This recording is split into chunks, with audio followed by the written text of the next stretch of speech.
এজন্য কোরআনে আছে আল্লাহ যখন কারো প্রতি নারাজ হয় তাকে শাস্তি দেয় দুনিয়াতে। কি? তা আল্লাহ নিজে বলছে, বন্ধু আমি নারাজ হলে দুনিয়াতে শাস্তি দেই, এই 3 অঙ্গ অচল করে দেই। এই 3 অঙ্গ কি করে দেই? অচল করে দেই। 1 নম্বর, ওয়া খাতামা আলা সামঈহি ওয়া কলবি, আমি আল্লাহ তাআলা তার কান এবং অন্তরে মোহর মেরে দেই। ওয়া জাআলা আলা বাসারিহি গিশাওয়া, তার চোখের সামনে পর্দা ফেলে দেই। ফলে হক শুনতে, হক বুঝতে, আল্লাহর দ্বীন আখিরাত বুঝার ক্ষেত্রে কানও অচল, চোখও অচল, দিলও অচল। ফামান ইয়াহদিহি মিন বাদিল্লাহ, আল্লাহ নিজেই বলেন, বন্ধু হে নবী বলেন তো, এই 3টি অঙ্গ আমি অচল করে দিলে এবার আমি আল্লাহকে বাদ দিয়ে এই বেঈমান নাফরমানকে হেদায়েত দিবে কে? তার কোন বাফে? ফামান ইয়াহদিহি মিন বাদিল্লাহ, আমি তো তার মূল অঙ্গ 3টা বন্ধ করে দিছি, এখন তাকে হেদায়েত দিবে কে? আফালা তাদাক্কারুন, এজন্য আল্লাহ বলছে, বান্দা আমি আল্লাহর এই কথার থেকে কি উপদেশ নিবে না? ভয় করবে না? ভাবতা না যে হা আমার গুনাহ যদি এই পরিমাণ হয়, আমার নাফরমানি যদি এই পরিমাণ হয় যে ফলে একদিন আল্লাহ নারাজ হয়ে আমার কান, চোখ, অন্তর হক শোনা থেকে, আল্লাহর কথা বুঝার থেকে, পরকাল মনে আসা থেকে যদি চিরতরে মোহর মেরে দেয়, তো দুনিয়া চলবে, দুনিয়া বুঝবে, আখিরাত আর মনে পড়বে না কি হবে আমার পরকাল। এই জন্য কোরআনুল কারীমের মধ্যে আল্লাহ তাআলা সমস্ত জাহান্নামের পরিচয়, জাহান্নামী যারা হবে তাদের পরিচয় বলতে গিয়ে আশ্চর্য দেখেন, এই 3 অঙ্গের কথা বলছে। এই 3 অঙ্গের নাফরমানকেই বলছে জাহান্নাম। লাহুম কুলুবুল লা ইয়াফকাহুনা বিহা, আল্লাহ বলেন আমি যাদেরকে দিয়ে জাহান্নাম পূর্ণ করব তাদের সমস্যাটা কি? তাদের দিল ছিল কিন্তু আমাকে নিয়ে ভাবে না। ওয়ালাহুম আদানুন লা ইয়াসমাউনা বিহা, কান ছিল আমি আল্লাহর কথা শুনে নাই। ওয়ালাহুম আয়ুনুন লা ইউবসিরুনা বিহা, চোখ ছিল আমার আয়াত দেখে নাই, আমার আয়াত আমার বিধান দেখে নাই। আল্লাহ তাআলা বলেন এই 3টি অঙ্গ অকার্যকর থাকাতে, এই 3টি অঙ্গ আমি আল্লাহর কাজে ব্যবহার না করাতে আমি ওই নাফরমানগুলোকে দিয়ে জাহান্নাম পূর্ণ করব। আর এরপরে আল্লাহ বলছে উলাইকা কাল আনআম, এই মানুষগুলো হচ্ছে জানোয়ারের মতো। এগুলো জানোয়ার, জানোয়ার, জানোয়ার, হাইওয়ান, এগুলা জানোয়ার। এই জন্য আমার অসংখ্য বয়ান শুনলেন, আমি বলি সব সময় পরিষ্কার, আমার কাছে পরিষ্কার মনে হয় বেনামাজি জানোয়ার, সেজদাবিহীন নাফরমান জানোয়ার, শুধু ভাত খায়, ঘুম যায়, পেশাব করে, পায়খানা করে, যৌন চাহিদা পূরণ করে, 2 চাহিদা, পেটের চাহিদা, লজ্জাস্থানের চাহিদা, এটুকুই যার 24 ঘন্টার দিবানিশীথ চিন্তা, চেতনা, স্বপ্ন, কল্পনা, ফিকির, চেষ্টা, বুদ্ধি, সব কিছু। এই জিন্দিগি জানোয়ারের জিন্দিগি, এই জীবন জানোয়ারের জীবন, এই উপার্জন জানোয়ারের উপার্জন, এই রোজগার জানোয়ারের রোজগার। দিন শেষে, রাত শেষে হিসাব মিলাইছি এর দূরে, খাইছি কদ্দুর, আর শাহওয়াতের চাহিদা পূরণ করছি কদ্দুর। একবেলা উপার্জন, একবেলা বিনোদন, একবেলা পেটের চাহিদার জন্য কিছু, আরেক বেলা বিনোদন মানে লজ্জাস্থানের চাহিদার জন্য কিছু। এই জন্য যেখানেই যাবে, যেখানেই বসবে, যেখানেই আসবে, নারীর অংশগ্রহণ। মার্কেট বলেন, শপিং বলেন, রেস্তোরাঁ বলেন, পার্ক বলেন, বিনোদন কেন্দ্র বলেন, হোটেল বলেন, বাজার বলেন, নারীর কি? কারণ লজ্জাস্থানের চাহিদা পুরো, শাহওয়াত। হ্যাঁ, এই জন্য এই নাফরমানের চিহ্ন হলে এটাই, একবেলা উপার্জন, একবেলা বিনোদন, একবেলা পেটের চাহিদা, আরেক বেলা কিসের চাহিদা? লজ্জাস্থানের চাহিদা। এর দূরে জীবন। আল্লাহ তাআলা বলছে এরা জানোয়ার, এদের জিন্দিগি জানোয়ারের জিন্দিগি। সেই ভোরে উঠছে ঘুম থেকে রাত পর্যন্ত, হয় কিছু খাইছে দাইছে, আর নয়তো নারী ছবি, মোবাইল, অস্থির দৃশ্য, লজ্জাস্থানের চাহিদা পূরণ, শাহওয়াত, এটা করছে, খালাস। আবার ঘুম আসছে, রাত 2টা বাজুক, 4টা বাজুক, 1টা বাজুক, 9টা বাজুক, কোনো টাইম টেবিল নেই, ক্লান্তি লাগতেছে, শুয়ে লাইছে। যার নামাজ নাই, যার অজু নাই, গোসল নাই, পাক না ফাক নাই, এই জানোয়ারের আবার 9টা কি আর 2টা কি, তার তো সব বরাবর, তার তো আলাদা কোনো সময়ের কোনো বিশেষত্ব নাই। তার কাছে ফজর আর এশা, সকাল আর রাত সবই বরাবর। তার কাছে দুপুর যেই কথা, রাতও সেই কথা, কারণ তার তো শুধু 2টাই জিনিস, একটা পেট, একটা লজ্জাস্থান। এই জন্য অনেক যুবক আছো আব্বা, আরেকবার ভাইবা দেখো, নিজের পরিচয় নিজের সাথে মিলায় আনো। না বুঝলে দরকার বেলে হুজুর পুরা বুঝি নাই, তো আবার জিগাও। মানুষ নাকি জানোয়ার, নিজের সাথে নিজে আত্ম উপলব্ধি করে নিলে ভালো। ইস্তাফতি কালবাক, নবী সাল্লাল্লাহু আলাইহি সাল্লাম বলেন, তুমি তোমার দিলকে প্রশ্ন করো, তুমি প্রশ্ন করো, তোমার বিবেকের সাথে তুমি বুঝাপড়া করো, মানুষ না জানোয়ার। হাসরের দিনও আল্লাহ বলবে, ইকরা কিতাবাক, বান্দা তোমার আমলনামা তুমিই পড়ো, এত ফেসারি লাগতো না, তুমি পড়লেই বুঝবা বেহেশতে যাইবা না জাহান্নামে যাইবা, তুমিই তো যোগ বিয়োগ পারো, তুমি মিলাও। সেজদা কয়টা, ছবি কয়টা দেখো,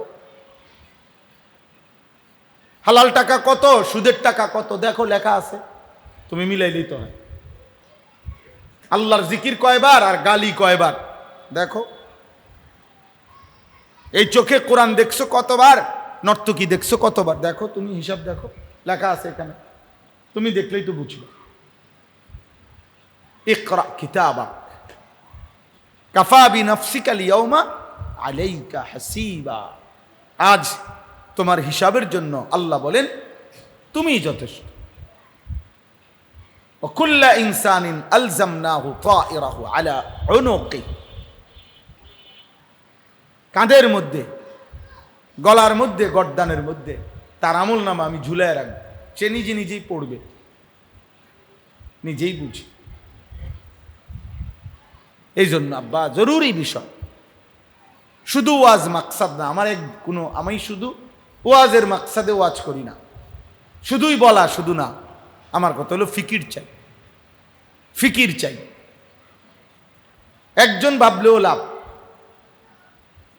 উপস্থিতি বড় বিষয় না, সংখ্যা কোনো বিষয় না, লোক কম হইছে না বেশি হইছে এটা কোনো বিষয় না, সিজন না আনসিজন আমি এটা বুঝি না, শীত না গরম, রোদ না বৃষ্টি, এটা আমার জানার বিষয় না।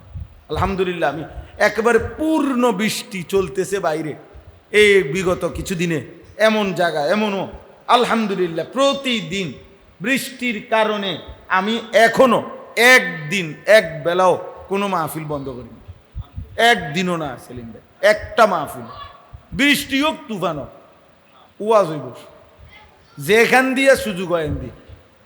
এটা কিছুদিন আগে এক জায়গায় বয়ান করছি, কোনো জায়গা নাই, হেরা বলছি হুজুর কমিউনিটি সেন্টারে একটা রুম আছে খালি, এইটা যদি বলেন, আমি অনে চলো মাইক একটা নেও, হ্যাঁ নেও, ওয়াজ হইব, আল্লাহর কথা বলো, রোদ বৃষ্টি কথা নাই, সংখ্যা কোনো কথা, মানুষ বেশি হয়েছে না কম হয়েছে, আমি বেশি হইলে আমি তো ভোটে দাঁড়াইতাম না, বেশি দিয়ে করুন, বুঝেন নাই আমার কথা? তাইলে বেশি কোনো কথা।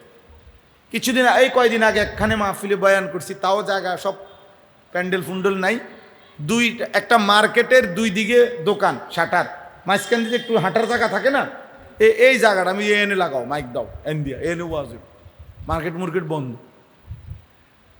আলহামদুলিল্লাহ বলছি চলেন ভাই এখানেই কিছুক্ষণ শুনেন, আধা ঘন্টাই বলি, 1 ঘন্টাই বলি, 10 মিনিটেই বলি, আল্লাহর কথা বলা দরকার, আখেরাত দরকার।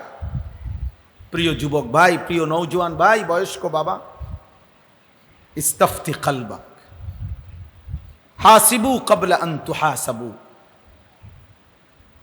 আল্লাহ নবী সাল্লাল্লাহু আলাইহি সাল্লাম বলেন, ফেরেশতা তোমার হিসাব করার আগে তোমার হিসাব তুমিই করো,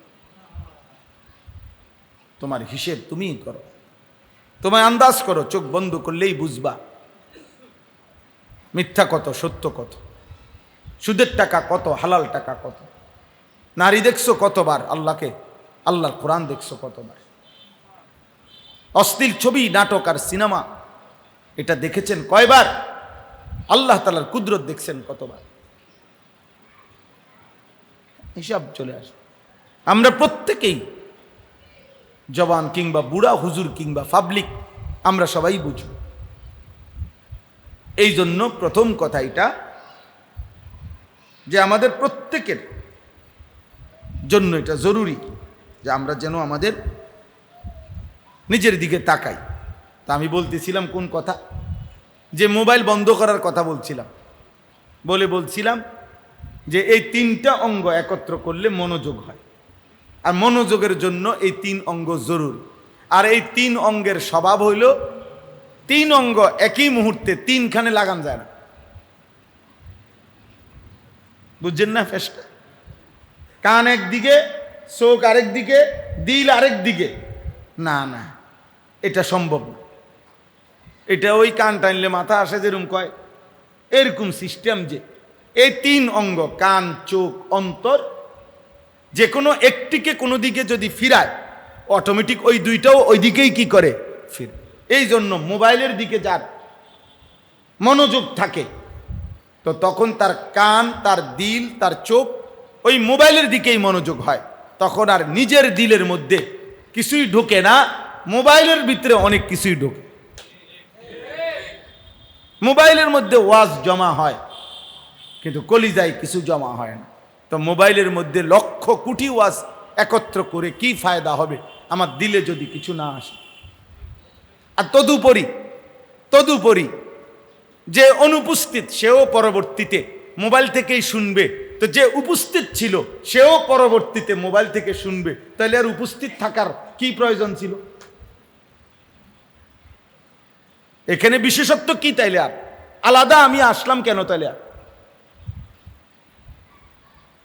পরে শুনবো, এটাই যদি মাকসাদ হয় মোবাইল থেকে, তাহলে আর এখানে আসার দরকার কি ছিল? মোবাইলে তো ওয়াজ আছেই। এই জন্য দোস্ত, এটা না মূল বিষয়, কিন্তু সামনে বসা এটা অনেক বড় গনিমত, অনেক বড় সৌভাগ্য, অনেক বড় সুযোগ, নিয়ামত, যে আল্লাহ সুযোগ দিলে না বসতে পারবে। মানুষের ব্যস্ততা, যে কোনো রকমের পেরেশানি, অস্থিরতা হতেও পারে। তাহলে এরপরে যে আল্লাহ তাআলা আমাদের যাকে যেটুক সুযোগ দিছে, আব্বা আল্লাহর কথা শুনবার জন্য একটু বসার ধৈর্য দিছে, এটা কত বড় নিয়ামত, এটা তো কত বড় নিয়ামত। তাহলে এই নিয়ামতটা কাজে লাগানো উচিত। এজন্য প্রত্যেক দিন যখনই আল্লাহর কথা শুনতে আসবেন, জুমার বয়ান, অন্যান্য বয়ান মনোযোগ দিয়ে শুনবেন, চোখের দিকে তাকাইয়া শুনবেন, চোখের দিকে। আমি আলহামদুলিল্লাহ কিছুদিন আগে এক ছেলেকে দেখছি, আমি একটা অল্প বয়সী ছেলে, হ্যাঁ, এই ধরেন 17-18 বছর হবে। আমার মনে হয় 1.5 ঘন্টা, আমার মনে হয়েছে আর কি, এই ছেলে, আমি নিজেও অবাক হয়েছি যে আমার মনে হয় একটা সেকেন্ডের জন্য সে অন্য দিকে তাকাইছে না, আমার দিকে তাকাইছে। অবাক লাগছে আমার ফলার ধৈর্য দেখে। 7-8 থেকে 10 বছর বয়সী এক ছেলে, গত 1-2 দিন আগে, ছোট্ট একটা ছেলে আমারে মুসাফা করে আমার সাথে বলতেছে, হুজুর আপনি আমার একটু দোয়া করে দিলে আমি আরো আগাইতে পারবো। এর দূরে পোলা এটা করছে। আমি আশ্চর্য কথা, মাশাআল্লাহ। ওই বললো কি আজিম শান কথা বললো, যে আপনি আমাকে দোয়া করে দিলে আমি আরো আগাইতে পারবো, আরো ভালো করতে পারবো। এই যে ফিকির, আল্লাহ তাআলার পছন্দ। আল্লাহ যাকে পছন্দ করে, ইচ্ছে করে, তাকে আল্লাহ দ্বীনের বুঝ দান করে। মান ইউরিদিল্লাহু বিহি খায়রান ইউফাক্কিহু ফিদ্দীন, বুখারীর হাদিস। নবী সাল্লাল্লাহু আলাইহি সাল্লাম বলেন, আল্লাহ তাআলা যার কল্যাণ চান তাকে আল্লাহ দ্বীনের বুঝ দান করে। বুঝ দান, তাকে আল্লাহ সম্পদ দেন এটা বলে নাই, তাকে আল্লাহ দুনিয়া দেয় এটা বলে নাই। দুনিয়া আল্লাহ তাআলা হাইওয়ান জানোয়ারকেও দেয়, দুনিয়া আল্লাহ কাফের বেঈমানকেও দেয়, এবং বেশি দেয়। কোরআনে আছে ওয়ালাউলা আন ইয়াকুনান নাসু উম্মাতান ওয়াহিদা লাজাআলনা লিমান ইয়াকফুরু বিররহমান সুকুফাম মিন ফিদ্দাহ ওয়া মাআরিজা আলাইহা ইয়াজহারুন। আশ্চর্য আয়াত। আল্লাহ বলছে দুনিয়াটা তো আমি চাইছিলাম, শোনো মোমেন, তুমি বেশি কষ্ট পাইবা যদি এটা না ভাবতাম, তো তোমরা ইমানদারদের সামনে রাখা আমি আল্লাহ দুনিয়াটা চাইছিলাম কাফের বেঈমানদের ঘরগুলো ছাদ সিঁড়ি, খোদার কসম কোরআনের আয়াত, আল্লাহ বলেন আমি চাইছিলাম স্বর্ণ এবং রৌপ্য দিয়ে বাঁধাই করে দিতে।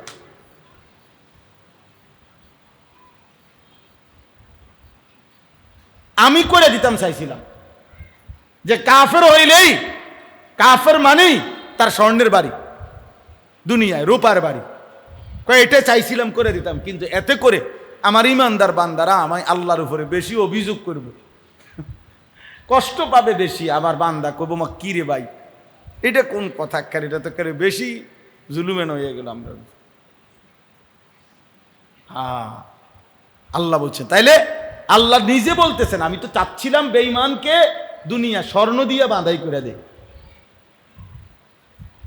দুনিয়া রূপা দিয়ে বাঁধাই করে দে।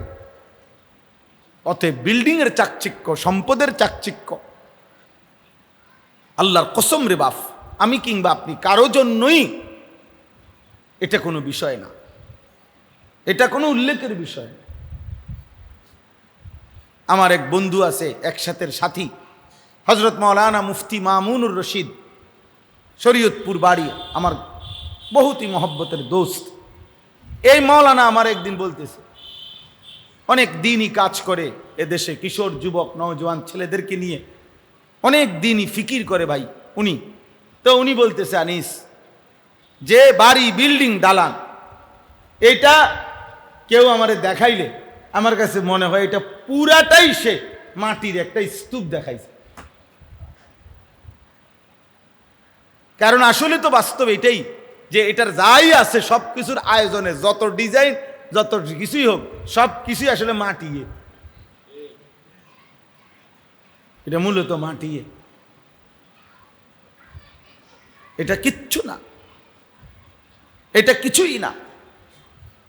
এজন্য ঘর করা হারাম না, বিল্ডিং করা হারাম না, মার্কেট করা হারাম নয়, বাজার করা হারাম না, ব্যবসা করা হারাম নয়, সম্পদ উপার্জন করা হারাম নয়, সংসার করা হারাম নয়, এটা কোনোটাই নিষেধ না রে বাপ।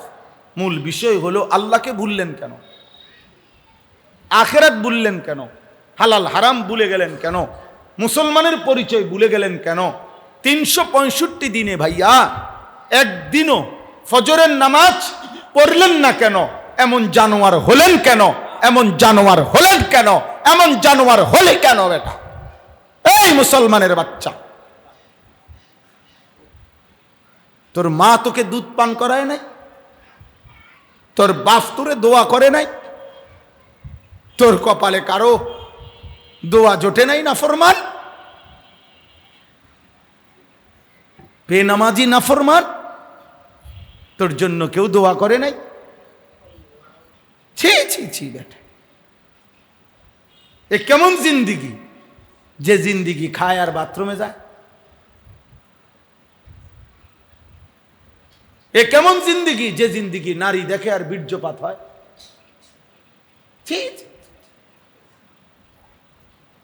ধিক এই জীবনের উপরে, থুতু থু এই জীবনের উপরে, থুতু এই জীবনের,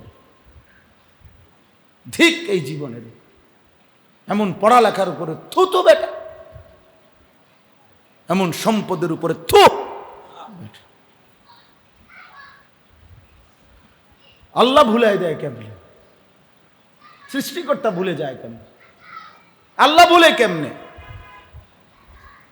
ইয়া আইয়ুহাল ইনসান মা গাররাকা বিরাব্বিকাল কারীম, হে মানুষ, আল্লাহ বলেন এমন দয়ালু মেহেরবান মালিক কে তোমারে ভুলাইয়া দিল? মা গাররাকা বিরাব্বিকাল কারীম, তোমার দয়ালু মেহেরবান রব থেকে কে তোমারে ধোঁকা দিল? 24 ঘন্টার একটা দিন শেষ হয়ে গেল বান্দা, আল্লাহ যেন ডাক দিয়ে বলে, একটা সেজদাও দিতে মনে পড়লো না, এমন ভোলা কে রে ভুলায় দিল বান্দা। আসমান জমিন চন্দ্র সূর্য গ্রহ নক্ষত্র আলো বাতাস রোদ বৃষ্টি আকাশ জমিন 24 ঘন্টার নিঃশ্বাস দিলাম যেই আমি আল্লাহ, এমন দয়ালু মেহেরবান রব থেকে কে তোরে ভুলায় দিল? আল্লাযী খালাকাকা ফাসাওয়াকা ফাআদালাক। আল্লাহ মনে করাই দিচ্ছে, বান্দা আমি তো তোমাকে সৃষ্টি করেছি, আমি তো তোমার শরীরের অঙ্গ প্রত্যঙ্গগুলো লাগাইছি, আমি তো সামঞ্জস্য পূর্ণ করে মিলাই দিছি। দুইটা কান দেখো সমান করে মিলাইছি, দুইটা চোখ দেখো মিলাইছি। আমার বিল্ডিংয়ে টাইলসের কাজ করে আজকে ফোন ধরি, প্রতি 2 ঘন্টা পর এটা লাইরে লাই উল্টো পাল্টা করে লাই, সারাক্ষণ একজন ছায়া তেমন লাগে। এটা এন থেকে 19-20 হয়ে যায়, 18-20 হয়ে যায়। রব্বুল আলামিন বলে, আমি আল্লাহ তাআলা 800 কোটি মানুষ বানাইলাম, দেখো না কোন রকম এলোমেলো হয়েছে কিনা। চোখের জায়গায় নাক লাগায় ফেলছি, নাকের জায়গায় চোখ লাগাইছি, হয়েছে কিনা দেখো। ফি আইয়ি সূরাতিম মা শাআ রাক্কাবাক। এত কোটি কোটি মানুষের প্রত্যেককে আমি আল্লাহ আমার ইচ্ছে মতো চেহারার আকৃতি দিতেছি। বরাদ্দ সমান কিন্তু চেহারা ভিন্ন, নাক একটাই, চোখ দুইটাই, ঠোঁট দুইটাই, কান দুইটাই, পুরুষেরও এটাই, নারীরও এটাই চেহারা, কিন্তু প্রত্যেকেই ভিন্ন ভিন্ন। সুবহানাল্লাহ। এক মায়ের 5 সন্তান, গর্ভ এক, বাপ এক, মা এক, কিন্তু 5টা ছেলের চেহারাও ভিন্ন, চলার হাঁটাও ভিন্ন, গলার আওয়াজও ভিন্ন। রাত 2টা বাজে যদি 3 নাম্বার ছেলে আইসা ডাক দেয় মা, মা বুঝে 3 নাম্বার ছেলে আনিস। রাতের 4টায় যদি বড় ছেলে আইসা ডাক দেয় মা, মা বুঝে বড় ছেলে মাহবুব, আমার বড় ভাইয়ের নাম। রাত গভীরে যদি মেজো ছেলে আইসা ডাক দেয় মা, মা বুঝে আমার মেজো ছেলে হাবিব। গলার আওয়াজ ভিন্ন ভিন্ন, হাঁটার চলা ভিন্ন ভিন্ন, চেহারার রং ভিন্ন ভিন্ন, গঠন ভিন্ন ভিন্ন। আল্লাহ বলেন, এমন মালিক বলে কেমনে রে বান্দা, এমন দয়ালু রব বলে কেমনে বান্দা। বলো না ভাই? এই জন্য এখন উঠে যাও, আমি অনুরোধ করলাম, বেনামাজি নাফরমান এখন উঠে যাও, যাও বাইরে যাও, বাইরে হয়ে যাও বেটা। আল্লাহর ঘরে ঢুকলি কেন বেটা? এই নির্লজ্জ বেহায়া, আল্লাহর ঘরে ঢুকলি কেন? আল্লাহ যদি ফেরেশতা দিয়ে আসার দেয়, এখন এই পাও যদি অচল করে দেয়, চোখ যদি অচল করে দেয়, পারে না? পারবেন না?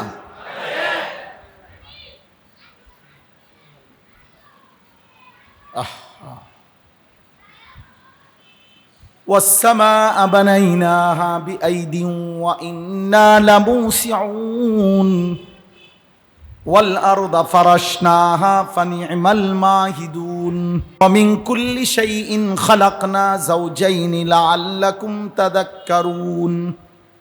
আল্লাহ বলে, বিস্তীর্ণ এই আকাশ আমি নিজ হাতে প্রলম্বিত করেছি। আল্লাহ বলেন, নিজ হাতে আমি আল্লাহ বিছানার মতো এই জমিন বিছাইছি। আল্লাহ বলেন, নিজ হাতে আমি প্রত্যেকটা সৃষ্টি জোড়ায় জোড়ায় বানাইছি। অতএব ফাফিরু ইলাল্লাহ। আল্লাহ বলে, বন্ধু আমার সব বান্দাদেরকে ডাক দেন, সব ছেড়ে বান্দা আল্লাহর দিকে দৌড়ায়। ফাফিরু ইলাল্লাহ, আপনি ডাক দেন বন্ধু। একটা একটা মানুষকে বলেন, বান্দা আল্লাহরে ছাইরা যাইস না। সেদিন আমার মাদ্রাসার এক ছেলে, উর্দু জামাতের, আমাদের মাদ্রাসার থেকে নুরানি পড়ছে, নাজেরা হেফস পড়ছে, কিতাবখানায় ঢুকছে, প্রায় 8 বছর ধরে সে পড়ছে। বন্ধুদের কোনো আড্ডায় কোনো কারণে হঠাৎ আজকে 1 মাস সে আর পড়বে না, দুষ্টামি উষ্টামি করে বাড়ি। বহুত কষ্ট করে তার মা ওই দিন আনছে মাদ্রাসা। তো উস্তাদ আমার কাছে নিয়ে আইছে, বলছে হুজুর ওর মা কাঁদতেছে অফিসে, খুব কাঁদতেছে মহিলাটা, ছেলেটা মাদ্রাসায় পড়বে না কয়। এরপরে আমি মানে আমার এমন মায়া লাগছে মহিলার কান্না শুই না, পরে আমি ওই ছেলেরে জড়ায় ধরে কইলাম, আব্বা কই যাইবে, আল্লাহরে ছাইরা যাইবে কই বাপ, এই মালিকের জমিন ছেড়ে যাইবা কই, সাত আসমানের ওই মাথাত গেলেও তো আল্লাহই, সাতবক জমিনের নিচে গেলেও তো আল্লাহরই জমিন, কোথায় যাইবা আব্বা, আল্লাহরে ছাইরা যাইও না। মালিকের দয়া হইছে আলহামদুলিল্লাহ। মানে আমিও খুব আবেগ দিয়া তারে বলছিলাম, আব্বা আল্লাহরে ছাইরা যাইস না বাপ। আশ্চর্য, আল্লাহর দয়া হইছে, বরকত হইছে। ওই ছেলে মারে সাথে সাথে গিয়ে কইছে আমি থাকবো মা, আর যাবো না মা।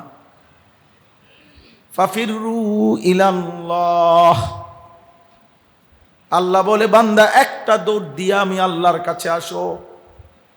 ইন্নী লাকুম নাযীরুম মুবিন, আল্লাহ বলে বন্ধু আপনি বলেন দুনিয়াবাসী আমি আল্লাহর পক্ষ থেকে তোমাদেরকে সুস্পষ্ট ভয় দেখাচ্ছি, জাহান্নামের ভয়, আখিরাতের ভয়, কবরের ভয়, পরকালের ভয়।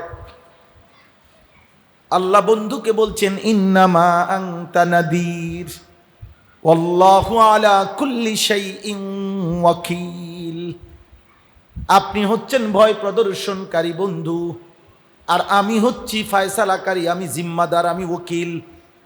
আমি আমার বান্দার ব্যাপারে সিদ্ধান্ত দেব, আপনি শুধু ভয় দেখান, বলেন, আপনি বলেন ফয়সালা দেব আমি, আপনি আহ্বান করবেন, দাওয়াত দিবেন, আপনি সিদ্ধান্ত দেব আমি, সুপারিশ করবেন, আপনি সিদ্ধান্ত দেব আমি। কে?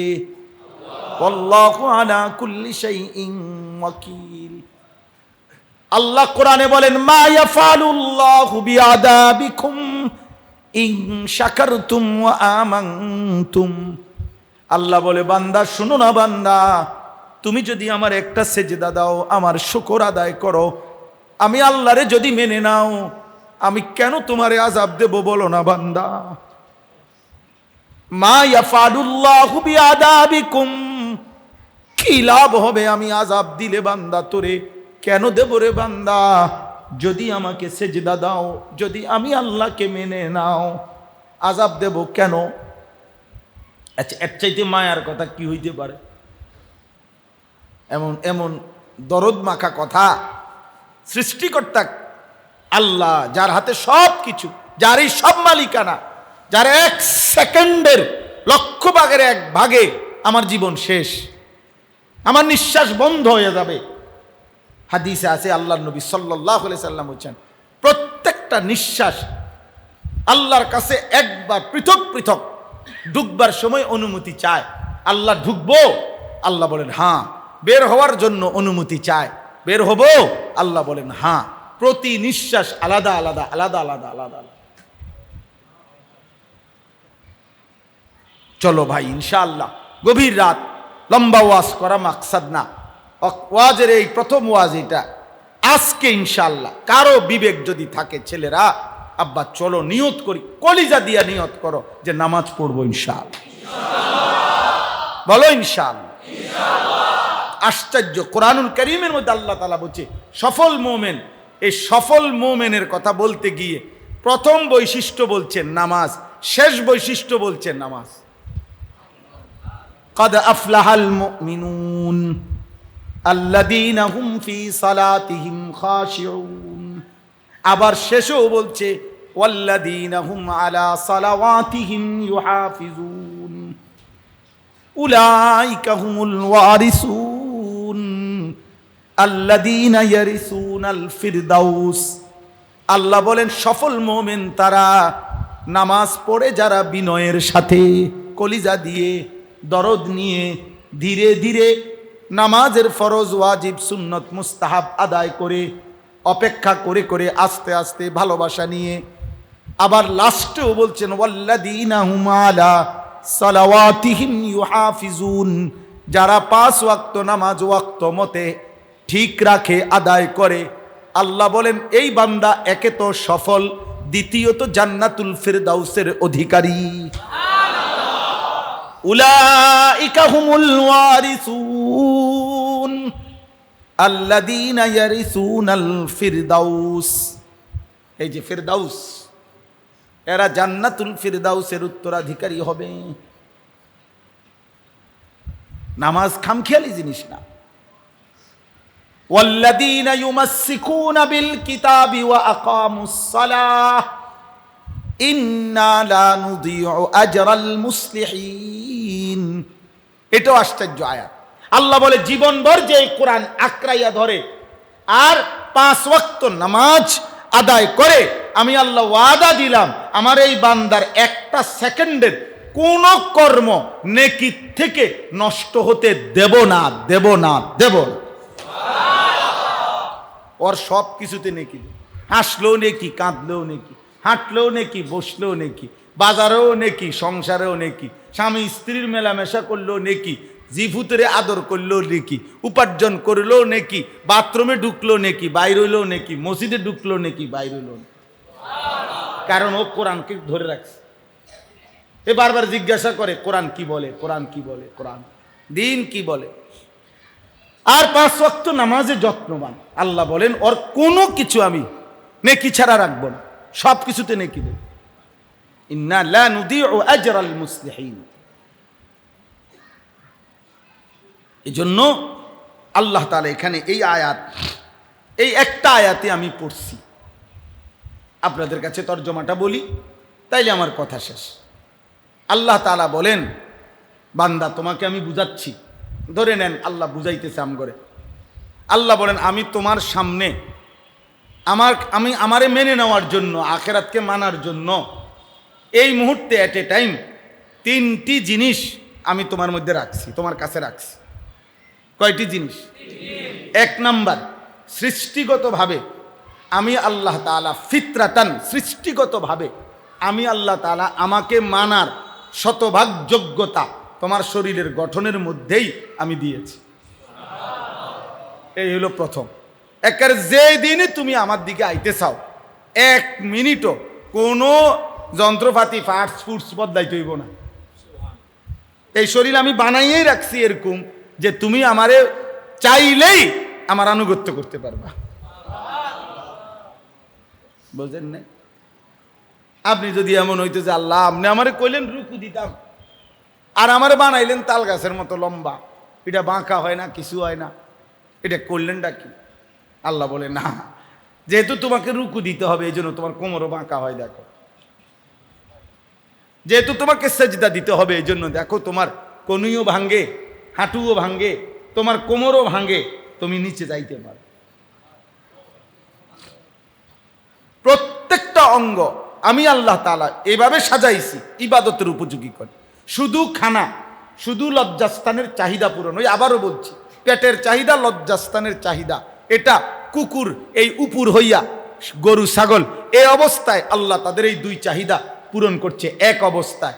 চতুষ্পদ প্রাণীদের আল্লাহ তাআলা হাজারো সৃষ্টি আছে আল্লাহর, যাদের দুনিয়ায় বেঁচে থাকার যা চাহিদা, এটা দাঁড়াইয়া গাছপালা, এদেরকে এভাবেই আল্লাহ তাআলা তাদের দুনিয়ায় টিকে থাকার যা প্রয়োজনীয় উপকরণ আল্লাহ এভাবেই দাঁড়াইয়া দিতেছে।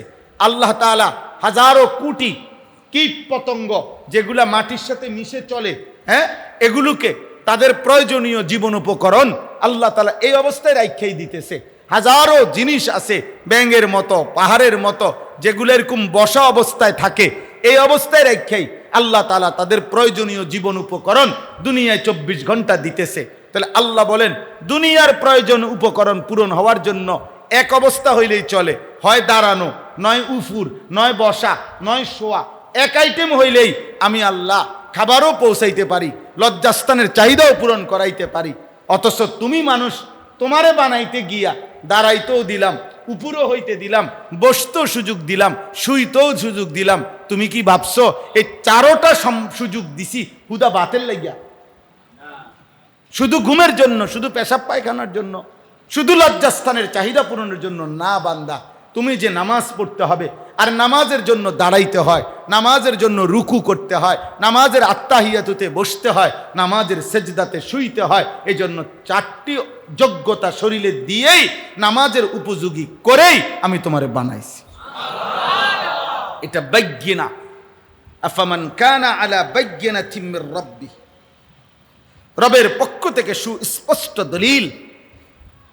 আমি আল্লাহকে চিনার, মানার, আমার ইবাদত বন্দিগি করার আমি তোমার মধ্যেই দিয়েছি।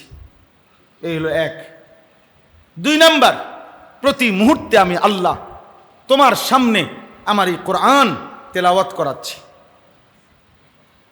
আমার কোরআন তোমার কাছে রাখছি 1450 বছরে একদিনও পৃথিবীর থেকে আমি কোরআন মুছে যাইতে দেইনি।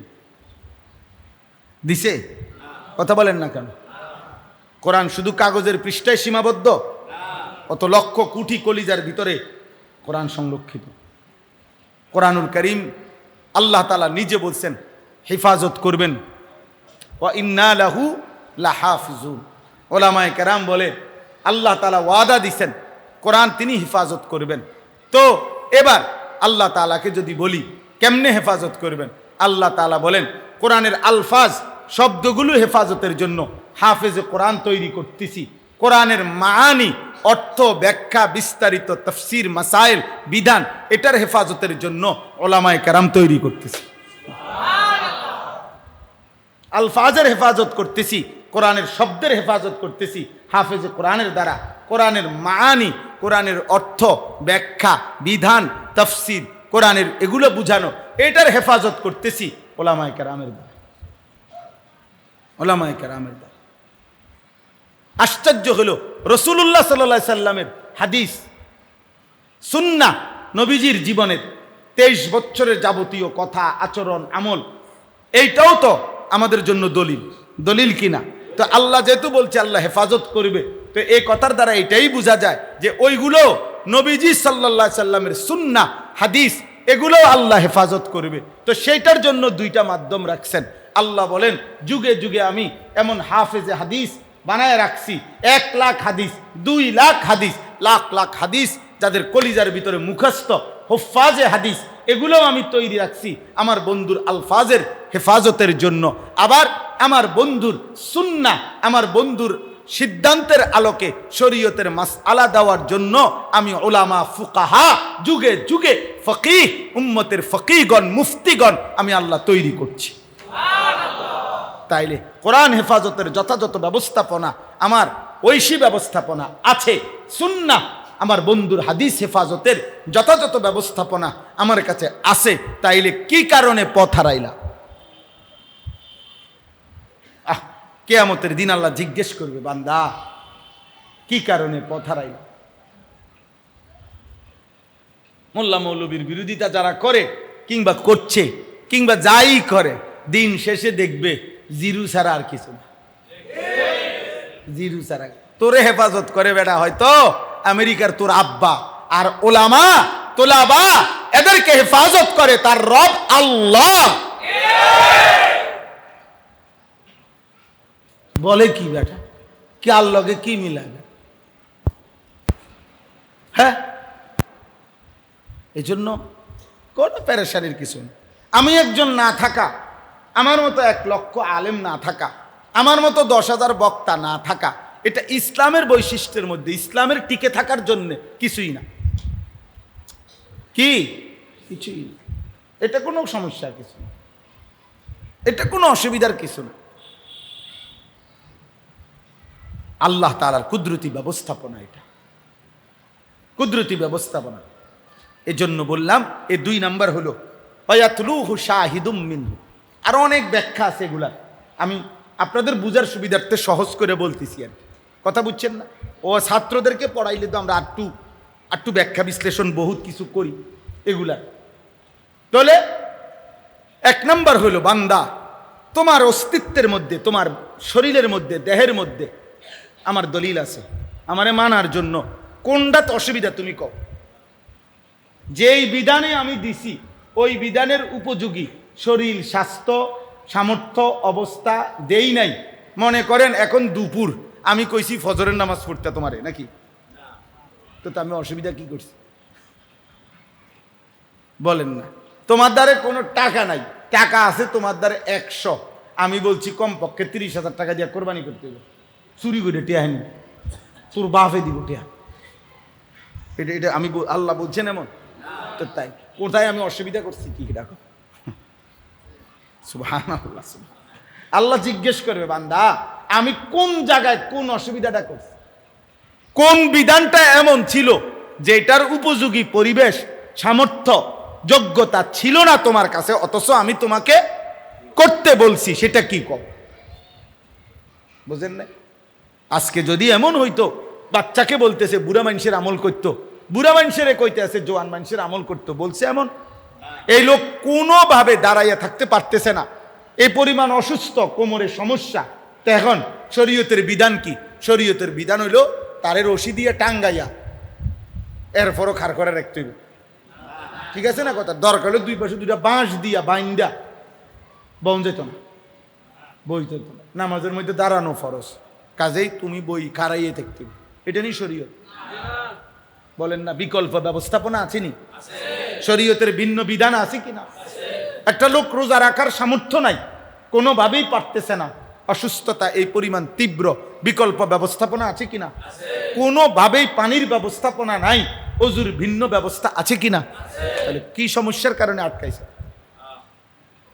আব্বা বলো, একটা ছেলে বল, আমি দেরি করবো না বাবা, এই কথাই শেষ, আর অল্প কদ্দুর, আপনারা বলেন আব্বা। কাজেই ফিকির করা চাই, শরীরের মধ্যে, সামর্থ্যের মধ্যে আমাদের কারো কোনো এমন বিধান নাই যেই বিধান আমার উপযোগী না, অথচ আমারে করতে বলছে। এরকম গাঁজাখুরি কথা, অবাস্তব, অযৌক্তিক, অপ্রাসঙ্গিক কথা, বিধান, সিদ্ধান্ত আল্লাহ কিংবা তার রসুল দিতেই পারে না। দেয় নাই এটা না, দিতেই পারে না, দিতেই পারে না। নারীর যত মর্যাদা, পুরুষের যত মর্যাদা, ইসলামের যত বিধান, মূল কথা হলো দেখবেন যত সময় যতজন যত বিরোধিতা করে, মেন একটাই কথা দেখবেন আপনি খেয়াল করলে, মূলত এই নাফরমান আমল করতে চায় না, বে আমল, বদ আমল, এই কারণে তার কাছে নানান রকমের সল সাতুরি সুতানাতা। বুঝলেন? চা দোকানে টেলিভিশন চায়, বিড়ি খায়, এর নর্তকীর নাচ চলতেছে, এটার দিকে আক কইরা তাকাইয়া তাকাইয়া বলতেছে, আরে হুজুররাই একটা ফ্যাঁস লাগাইয়া রাখছে দেশটার ভিতরে, এক এক হুজুর এক এক কথা কয়, হ্যাঁ 12 রকম হুজুর 13 রকম কথা কয়। বুঝেন? এই মানে উনি আপনার এটাই বুঝাইতে চাইতেছে যে এই হুজুরের প্যাঁচের কারণে আমাকে ফ্যাঁসে পইরা উনি আজকে 40 বছর বিড়ি খায়, আমরার ফ্যাঁসের কারণে। উনি যে টেলিভিশনে নর্তকী দেখে, এই নাফরমানে এই আমগো হুজুরের ফ্যাঁসের কারণ। বুঝলেন না? আমরা ওনারে ফ্যাঁসে ফালাই রাখছি, আমাকেও ফ্যাঁসে পইরা উনি আজকে 30 বছর কিস্তি উড়ায়, সুদ খায়, হারামখোর সুদ খায়, কিস্তি খায়, আমাকেও ফ্যাঁসে না। আমরা হুজুররে একদল বলছি হালাল, আর একদল বলছি হারাম, তো তা কি ফ্যাঁসে পড়ছেন আমগো কারণে? বলেন না কেন? কি ফ্যাঁসে পড়লেন আমরা? অতএব মনে রাখবেন, কোন ইমানদার, কোন নেক আমলকারী মনে রাখবে, যে আমল করতেছে তার কোনো ফ্যাস হয় না। আল্লাহর কুদরতে মতামত থাকুক 1 লক্ষ, কিন্তু তার জন্য উপযোগীটা কি এটা কোরআনে স্পষ্ট আছে, ইন তাত্তাকুল্লাহ ইয়াজআল লাকুম ফুরকানা। তুমি যদি বলো আমারে ভয় করে চলবা, আমার দিন মোতাবেক চলবা, আল্লাহ ওয়াদা দিছে তোমার অন্তরে লক্ষ কথা হোক সমাজে, ওলামায়ে কেরামের মধ্যে তোমার জন্য উপযোগী কোনটা সিদ্ধান্ত নেওয়ার মতো একটি শক্তি, ফুরকান, পার্থক্য শক্তির মতো একটা যোগ্যতা আমি আল্লাহ তোমার কলিজার মধ্যে নিজের হাতে দিয়ে দেব। তাহলে আর অসুবিধা কি? ওলামায়ে কেরাম গবেষণা করতে গিয়ে, ফিকির করতে গিয়ে, কোরআন সুন্নাহ বিশ্লেষণ করতে গিয়ে ওনারা মতামত বলুক, পেশ করুক, আপনার জন্য উপযোগী কি সেটা যদি আপনি কলিজা দিয়ে আল্লাহর কাছে চান, তো আল্লাহ তাআলা কুদরতি ইশারার মাধ্যমে আল্লাহ আপনার জন্য যথাযথ সঠিক সিদ্ধান্ত নেওয়ার ইন্তজাম আল্লাহ করে দিবে। এজন্য এটা কোনো যুক্তি নয় যে হুজুররার কারণে, না না, আপনি আপনার বদামলির কারণে পারতেছেন না। আপনার কলিজায় আখেরাত নাই। হ্যাঁ হুজুর কম তো দেখ, কত হুজুরই তো আছে উল্টা ফাল্টা হোক। মনে করেন কোন হুজুর রে আপনি দেখকে লাইছেন জাহান্নামে ফইরা ফালাই দিছে ফেরেশতা, কথার কথা। মনে করেন আপনার সামনে ফেরেশতা হুজুর রে জাহান্নামের আগুনে ফেলে দিছে, তাহলে অতএব আপনি তো অবশ্যই এটাই বলবেন, যেহেতু হুজুর রে জাহান্নামের আগুনে ফেলছে তো আর আমি নেক আমল করে লাভ কি? কথা বলেন না কেন? তো তাইলে হুজুরের কি হবে সেটা আপনি টেনশন করেন কেন? কথা বলেন না কেন? আপনি আগে এটা বুঝছেন কিনা যে এটা হালাল, তো আপনি পালন করবেন। আপনি এটা বুঝছেন কিনা আপনি হারাম, এটা আপনি বর্জন করবেন। বুঝেন না এমনি কথাটা? আরেকজন করছে না এই কারণে আপনিও ছেড়ে দিবেন, এটা বোকামি।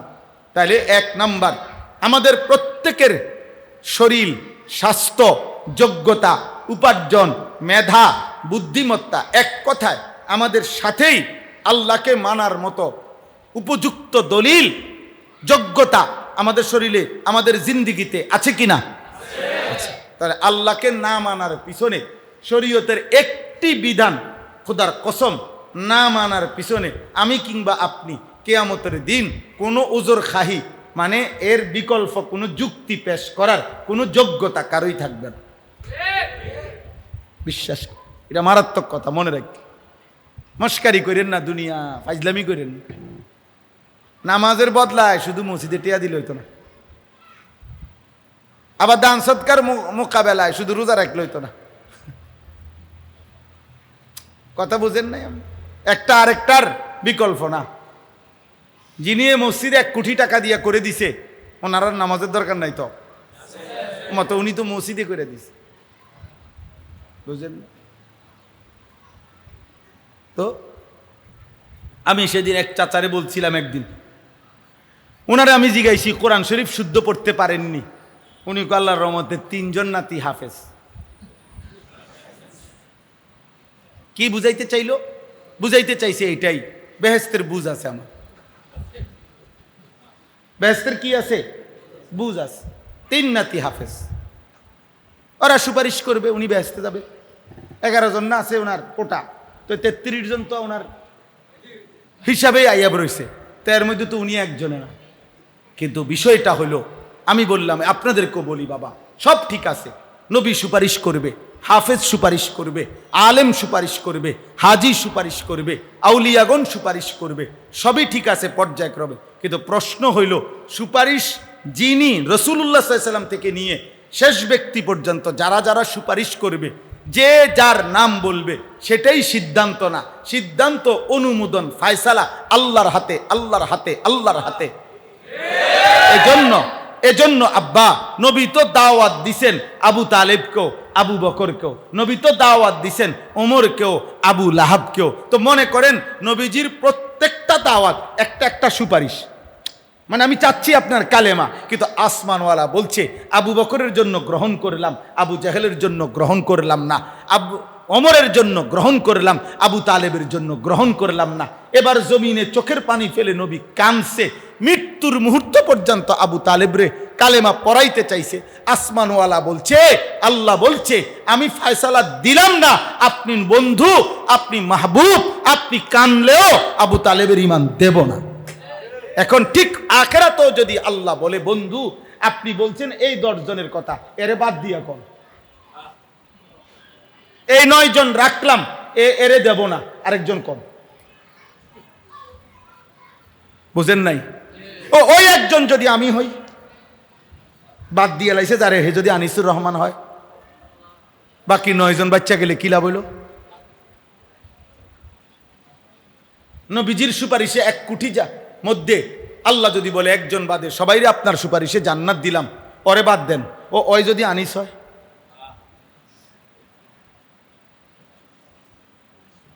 বলো না আব্বা, সে যদি আমি হই, বাকিরা জান্নাতে গেলে আমার কি লাভ?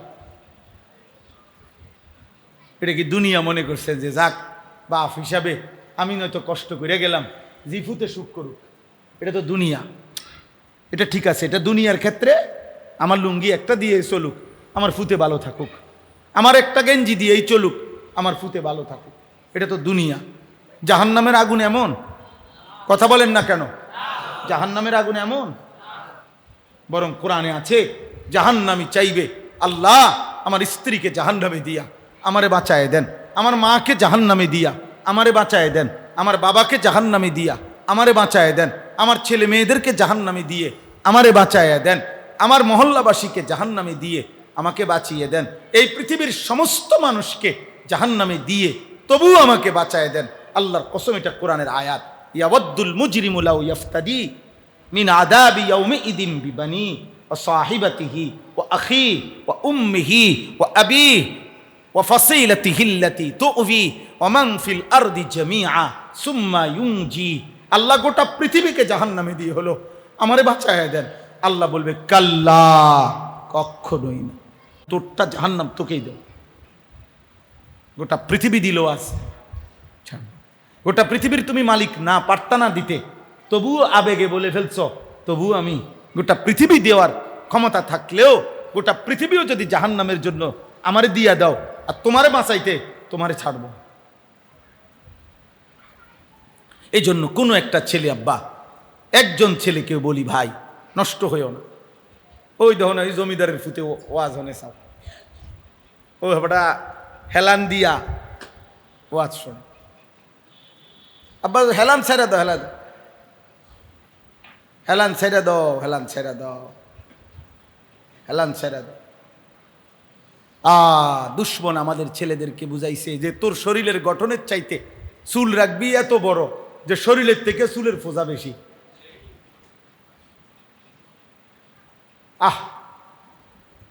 একটা মানে বোঝা, একটা গাধার পিঠে কতগুলো বোঝা চাপাইয়া দিছে।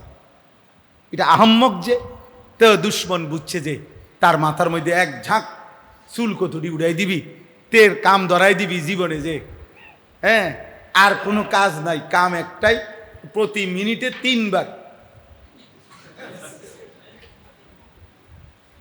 বাহ, আকামলারা কাম লাগিয়ে গেছে মাশাআল্লাহ। বুঝেন না কথা? আপাতত যেহেতু হাতে কোনো কাজ নাই, তাহলে চুল ফিরাও। বুঝেন না কথা? চুল ফিরাইবা তুমি, তোমার চুল নিজেরটাই নিজের সামনে আইসা পড়ে, আবার ফিরা, আবার আইসা পড়ে, আবার ফিরা। তো হেই বুঝতেছে এটা বেশেব, অসুবিধা হইতে আছে, তো এটা পিছনের সুপার গ্লু লাগাই দিলেই তো হয়, অথবা আইকা জাতীয় একটা কিছু লাগাই দিলেই তো এটা সামনে আসে না, একটা রশি দিয়ে বান্ধিয়ে দিলেই তো হয়। এটা না, বলবে যে এটা সামনে আইবে আর পিছনে ফিরে, এটার নামই তো ফ্যাশন। তো ব্যাককল মূর্খতার নাম যদি হয় ফ্যাশন, তো ফ্যাশন কি তা বুঝেন না? অর্ধ উলঙ্গ নারী এটার যদি হয় সংস্কৃতি, তাহলে এটা সংস্কৃতি আসলে কি? উলঙ্গতা তো উলঙ্গতা, অসভ্যতা তো অসভ্যতা, বর্বরতা তো বর্বরতা। বেটা, এটা কালচার হয় কেমনে? এটা সংস্কৃতি হয় কেমনে? এটার জন্য তো পৃথক শব্দই আছে। এটা অসভ্যতা, এটা নোংরামি। বেটা, নোংরাম। এই জন্য বেঈমান তোমা করে বেউকুফ পাইছে, গাধা বানাইছে বেটা তোদেরকে। বেটা বান্দরের মতো, বান্দরে ডুগডুগি দিয়া, ছোট্ট ছোট্ট ওই ডুগডুগি কয় এটারে, বান্দর নাচায় যারা, এটা বান্দর, এটারে বাজাইলে বান্দর লাফায়। তোমাদেরকে বান্দর বানাই দিছে বেঈমানে, বোকা বানাই দিছে। আব্বা বোকা বানাই দিছে, বোকা বানাই দিছে। হ্যাঁ, ওরা ঠিকই ওদের জায়গায় চলে গেছে, কিন্তু তোমার বাম কাদের আমল নামায় ব্রাজিলের বেঈমানও বাড়ি ফিরে গেছে গা, আর্জেন্টিনার বেঈমানও ফিরে চলে যাবে, কোনো বেঈমানি থাকবে না। কিন্তু তোমার বাম কাঁধে অনেকগুলো আমল নামায় গুনাহ জমায়ে দিয়া গেছে, যেগুলো আর তুমি মুছতে পারলাম। এই বেঈমান তোমারে আমল নামায় গুনাহ লাগায় জমায়ে দিয়া গেল, এগুলো মুছবা কেমনে? খেলার মাঠের রং সং তো অনেক কিছু মুছাই ফেলবে তারা, কিন্তু তোমার বাম কাঁধের গুনাহ মুছবে কে? ফিফা তো খেলার মাঠের অথবা আয়োজক কমিটি খেলার মাঠের অনেক কিছু ফিলার গাড়ছিল, ফ্ল্যাগ গাড়ছিল, হ্যাঁ হয়তো এগুলো উঠায় ফেলবে, বিভিন্ন এটি তো সব সরাইতে পারবে, কিন্তু তোমার আমার বাম কাঁধে যে গুনাহ জমছে এটা কে সরাবে? এটা কে সরাবে? এই হলো। তাইলে 3 নাম্বার হলো আল্লাহ তাআলা বলেন পূর্ববর্তী আসমানি কিতাব, পূর্ববর্তী সকল আসমানি কিতাবে, উদাহরণস্বরূপ মুসা নবীর তাওরাতের কথা বলছে, পূর্ববর্তী প্রত্যেক আসমানি কিতাব স্ব যুগে ইমাম ওয়া রাহমা, ওই জাতির জন্য পথ প্রদর্শক ছিল, আল্লাহর রহমত ছিল। আল্লাহ বলেন পূর্ববর্তী সমস্ত আসমানি কিতাবে একেবারে যত ওহী আসছে, যত নবী আসছে, 1,24,000 নবী যদি আসে, 104খানা কিতাব ছোট বড় যা নাজিল হয়েছে, আল্লাহ বলেন আমি আল্লাহ ওয়াদা দিলাম, আমি আল্লাহ চ্যালেঞ্জ করলাম, সমস্ত নবীও এই কোরআন আর আমার আখিরি নবীর কথা বলছে, সমস্ত আসমানি ওয়াহির মধ্যে কিতাবে এই কোরআনের কথা আর আমার আখিরি নবীর কথা আছে। তাইলে তোমার শরীরে আমাকে মানার যোগ্যতা আছে, তোমার সামনে আমার কোরআন আছে, পূর্ববর্তী সমস্ত নবী এবং আসমানি কিতাবের মাধ্যমে আমার কোরআন আর আমার আখিরি নবীর কথা বর্ণিত আছে। এই 3 জিনিস থাকার পরে অস্বীকার করলা কেমনে, ত্যাগ করলা কেমনে?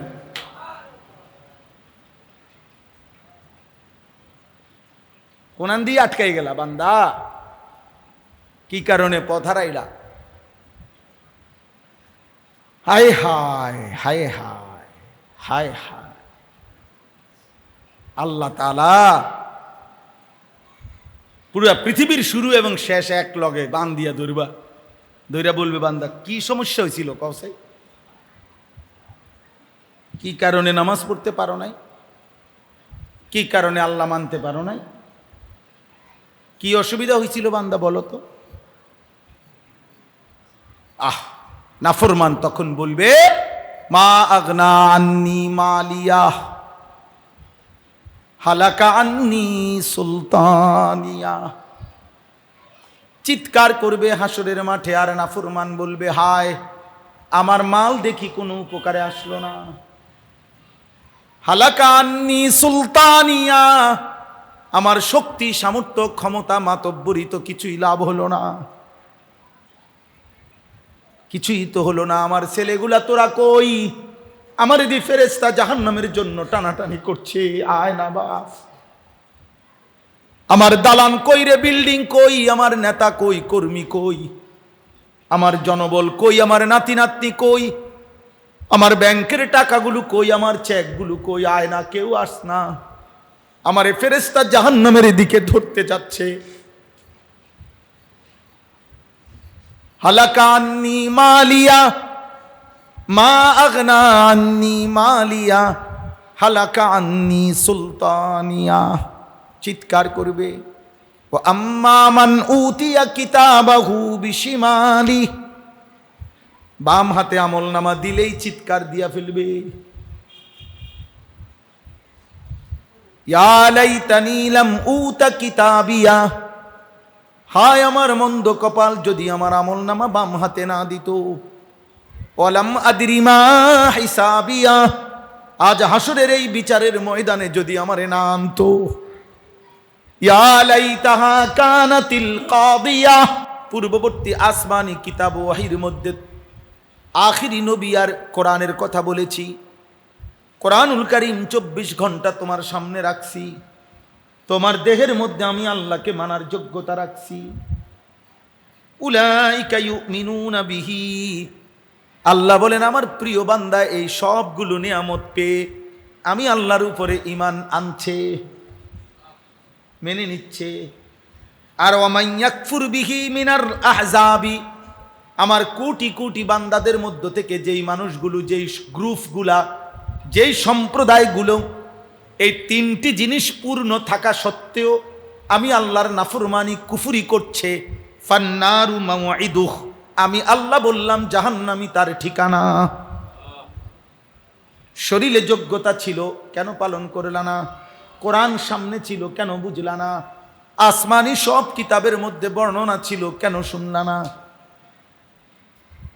ফালা তাকুফি বিরিয়াতিম মিনহু, আল্লাহ তাআলা বলেন বন্ধু ইমানদারের ঈমানের ব্যাপারে আর কাফের আর বেঈমান জাহান্নামে যাবে, এই ব্যাপারে কারো ব্যাপারে আপনি কোনো সন্দেহ করবেন না, বরং আমি যেটা বলছি এটাই হবে।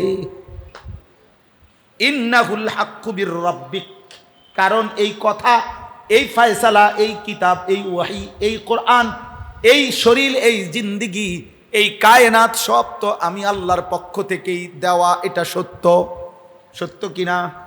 আল্লাহর কথা সত্য কিনা? কোরআন সত্য কিনা? নবী মুহাম্মদ সত্য কিনা? তাওরাত ইনজিল জাবুর সত্য কিনা? তাইলে বন্ধু, ইন্নাহুল হাক্কু মির রাব্বিক, তোমার রবের পক্ষ থেকে এগুলো সত্যবাণী, সত্য কথা। ওয়ালাকিন্না আকসারান নাসি লা ইউমিনুন, আল্লাহ বলেন শরীরের মধ্যে যোগ্যতা সত্ত্বেও, কোরআন সামনে থাকা সত্ত্বেও, পিছনের আসমানি কিতাবের বর্ণনা সত্ত্বেও অধিকাংশ মানুষ ঈমান আনলো না। আমি সব আইটেমে বুঝাইতে চাইছিলাম বান্দা, কিন্তু তবু আমার নাফরমান বান্দা বুঝতে চাইল না। বুঝেন নাই? চলো ভাই, ইনশাআল্লাহ আমরা দোয়া করি প্রত্যেকের জন্য, যে মেহেরবানি করে সবাই মিলে আমরা নিয়ত করি আমরা আল্লাহকে ভুলবো না ইনশাআল্লাহ। নামাজ পড়বো, নামাজ নামাজ নামাজ নামাজ জিন্দিগি, নামাজ জিন্দিগি, নামাজ মোমেন। 5 ওয়াক্ত নামাজের নিয়ত করো ছেলেরা। হুজুরে ওয়াজ করছে, বালা বালা ওয়াজে করছে, কথাটি ভালোই, এই সমস্ত বেহুদা কথা বলে লাভ নেই। বালা করছে না মন্দ করছে এটা না দরকার না, তুমি মানতেসবো কিনা, তুমি ভালো হইবা কিনা এটা কো, বেহুদা কথা কয়ে লাভ নেই। ওই হুজুরে মাশাআল্লাহ, হুজুরে এই বক্তা দাওয়াত দিতে হইব সামনের বছর। হ্যাঁ তো কি সামনের বছর, মানে আমি আমার সিটারই করবো, কিন্তু হুজুরে মিয়া লাগবে, তো লাভ হইল কি? কথা বলেন না কেন? তো এইগুলো কোনো কথা না, এগুলো কোনো মূল বিষয় না। মূল বিষয় হলো আমি পরিবর্তন হব ইনশাআল্লাহ। বলেন ইনশাআল্লাহ, বলেন ইনশাআল্লাহ। আব্বা দিল থেকে বলো আলহামদুলিল্লাহ। আমরা আশাবাদী, প্রতিদিন আল্লাহর দয়া, এত কষ্ট চিৎকার করি, আহাজারি করি। ফজরের নামাজের সময় যে উঠছি আমি ঠিক বরাবর 2:45 ঘুমাইছি গত রাত্রে। এরপরে ফজরের জামাত ধরছি মাদ্রাসায়। ফজরের নামাজ পড়ে আমার ছেলে, ছোট ছেলে হেফজখানায় পড়ে, তার 2 পারা কোরআন শরীফ এক বসায় থেকে শুনছি পিছনের পড়া। এই থেকে যে শুরু করছি এখনো পর্যন্ত এই পরিশ্রমের উপরেই আছে আলহামদুলিল্লাহ। এই কামেই আছে, সিরে বাইজতে আছে মনে করেন, অর্থাৎ কোনো না কোনো একটা কাজেই আছে আলহামদুলিল্লাহ। তো বলার উদ্দেশ্য হলো দিবারাত্রির এই চেষ্টা, ফিকিরের মাকসাদ, এখান থেকে আল্লাহ চাহে তো হায়াতে বাস। এখন আবার এই রাত্রে রাজবাড়ি জেলায় আমি রাত্রে ফিরব, কালকে আমার রাজবাড়ি মাহফিল, তো এখান থেকেই ফিরে যাব ওইখানে ইনশাআল্লাহ। ওইখানে আমাদের একটা মাদ্রাসা আছে, আমার শায়েখ আল্লামা মুফতি মুশতাকুন নবী কাসিমি হুজুর ওই মাদ্রাসার মুহতামিম, আমরাই পরিচালনা করি, শায়েখ এর তত্ত্বাবধানে চলে ওই মাদ্রাসা। ওই মাদ্রাসার মাহফিল আগামীকাল, ওই যে রিঞ্জুবাইদের মাহফিল। জি, তো এই জন্য আমার ভাই, আমার একটা ফিকির এটা, আমার কিশোর ছেলেরা, নওজোয়ান ছেলেরা আল্লাহর দিকে ফিরবে আলহামদুলিল্লাহ। প্রতিদিন আমরা আশাবাদী আমরা দেখি, ভাবি, 2 জন 4 জন 5 জন করে হলেও মুসলমানের ছেলেরা, যুবকরা আল্লাহর দিকে ফিরতেছে। হ্যাঁ হ্যাঁ, আমরা হতাশ না। আমাদের কাছেও কি আছে, খোঁজখবর আছে। আমরাও দুনিয়াতে তো থাকি, সান্দের দেশে থাকি না তো আলহামদুলিল্লাহ। আমরা আশাবাদী। আমার অনেক স্বপ্ন আমাদের মুসলিম কিশোর যুবক ছেলে স্কুলে পড়ুক, কলেজে পড়ুক, ইউনিভার্সিটিতে পড়ুক, কোনো মানা নাই। এই সমাজে ডাক্তার দরকার, ইঞ্জিনিয়ার দরকার, ব্যারিস্টার দরকার, সবই দরকার। এই সমাজ চলার জন্য আল্লাহর কুদরতে সব দরকার। এগুলো আল্লাহরই কুদরতি ব্যবস্থাপনা। মনে করেন সব আছে, শুধু জুতা ছিলেন না কেউ নাই, এই সমাজ চলবে না। কথার কথা, সব প্যাসেঞ্জার আছে ভরা, ড্রাইভার নাই একজনও, এই সমাজ চলবে না। চলবে? তাইলে বোঝা গেল সবই দরকার। এই জন্য আব্বা তোমরা তোমাদের জায়গায় থাকো, পড়ো, শিখো, কোনো মানা নাই, কিন্তু আল্লাহকে চিনো। নামাজ পড়ো, ওযু করো, রোজা রাখো, হালাল খাও, 5 ওয়াক্ত নামাজ পড়ো, ফজরের নামাজ পড়ো, কোরআন পড়ো, দিন শিখো। এইটা আমার কথা। সবাই মাদ্রাসায় ভর্তি হয়ে যাও একসাথে। বাংলাদেশে 5.5 কোটি সন্তান জেনারেল লাইনে পড়ে, স্বাভাবিক। আর মাত্র 30 লক্ষ সন্তান মাদ্রাসায় পড়ে, তাইলে এই 5.5 কোটি এক লগে মাদ্রাসায় পড়তে চাইলে একই সাথে এই ব্যবস্থাপনা কিভাবে হবে? সম্ভব না। তাহলে পড়ুক, দিন শিখুক, যেখানেই থাকুক, কিন্তু আল্লাহকে চিনুক, দিন শিখুক, অল্প অল্প, একটু একটু, কখনো 3 দিন, কখনো 1 দিন, কখনো 3 ঘন্টা, কখনো ছুটিতে, অল্প সময় হলেও, যাদের আর সুযোগ নাই মাদ্রাসায় ভর্তি হওয়ার, তারা কমপক্ষে ফাঁকে ফাঁকে কখনো কখনো অল্প অল্প দিন শিখা উচিত কিনা বলেন? আমি আলহামদুলিল্লাহ এই ফিকিরটা নিয়ে আমি আজকে 1.5 বছর চেষ্টা করতেছি। আমি একটা বড় জায়গা কিনছি, কুমিল্লা ক্যান্টনমেন্ট, ময়নামতি আমার মাদ্রাসা যেখানে,